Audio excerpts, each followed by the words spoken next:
Hello and welcome to the MAC weather page for this Friday, December 22nd. And the headlines is going to be some very icy roads in some spots this morning with some freezing drizzle, light mixture of snow.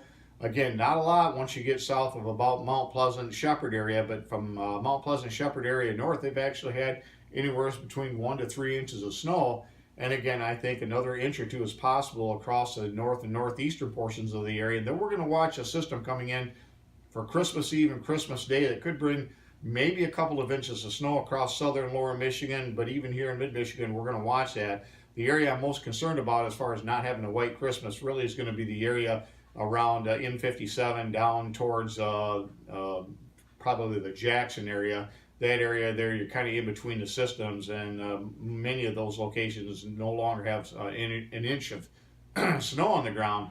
But again, we'll have a couple opportunities, including today, especially across north central lower Michigan. You can see temperatures out there this morning in the upper 20s to low 30s, safely above freezing down in southeast lower Michigan. And again, the area where some of the really icy roads are really between Lansing and up towards the Breckenridge area, where temperatures are below freezing, and we've had some freezing drizzle across the area. See, yesterday we had a high of 31 here in Breckenridge, a low of 26. And we had just a trace of precipitation, 1/100 of an inch, and about 1/10 of an inch of snow. And that brings our snow total up now to 13 inches here in the Breckenridge area, 12.6 for the month of December, and normally for the entire month we have 9 inches. So we'll see if we can continue to add on to that here. And we do have an important storm I think we're going to want to watch for later next week.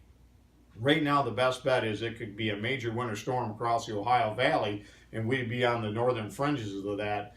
But again, there's a lot of time for that thing to shift farther to the north, so we're certainly going to watch for later on next week as we head towards the New Year's time period. And as far as the extended outlook, this cannot mean anything other than a tremendous amount of snow if this were to pan out. That doesn't mean it's going to.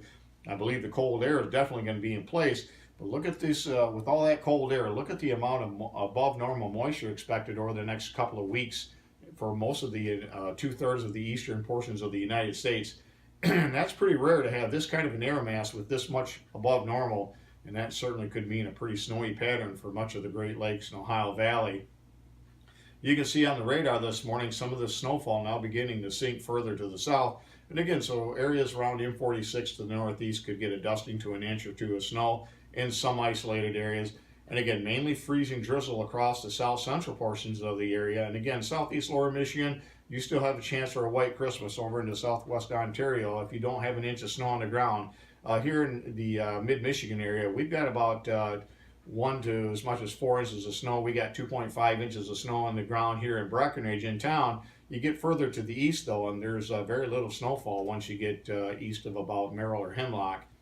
And if we look at the quantitative precipitation between now and Christmas Eve, again, or Christmas Day, not a whole lot of precipitation, but again, most of this across the central areas into the north will be in the form of snow, so we could add on to our white Christmas here. And again, it's this area right here that I'm a little concerned as far as not getting a white Christmas, but southeast lower Michigan with that Christmas Eve and Christmas Day system, you could add a couple of inches of snow down there. Over the next 72 hours, it takes us into 7 a.m. Christmas Eve. Again, most of the better chances of snow will be across the north. And then as we look into Christmas morning between now and then, this is on the GFS. That shows that system coming up over the Ohio Valley and could give southeast lower Michigan into southwest Ontario a chance for a white Christmas. And again, we'll have even a more important storm come in over the next 7 to 10 days. As far as the Canadian model, again, just minimal chances that we could see a white Christmas, but there is a chance. And I know if you were in Alabama and Arkansas, you'd be really happy with this kind of a forecast, but here in Michigan, not a big deal. As far as the forecast goes today, highs today and tomorrow in the low 30s, and then you can see the drop-off begins as we get into Saturday afternoon falling temperatures. And then for Sunday, only in the 20s, low 20s for Christmas Day with lows down around 8 above 0 with the chance of snow showers. And again, we'll watch that system for the chance of maybe a couple of inches of snow, especially across southeast lower Michigan as it looks right now. On to Weather Watch, you can see for mainly freezing drizzle being the biggest culprit, not a whole lot of snow until you get up to the north. But again, icy roads this morning, so do be careful on the roadways, especially rural roads that are untreated. And then this is the area we're going to watch for a chance for accumulating snow for Christmas Eve and Christmas Day And you can see I've got it snuck up in the far southeast lower Michigan in towards the Blissfield, Jasper area, or towards Tupperville and St. Thomas. So again, we'll keep an eye on that system. Could bring a couple of inches of snow to the area. Thanks for stopping by, and have yourself a great day, a great weekend, a great Christmas long weekend, and 73s to all.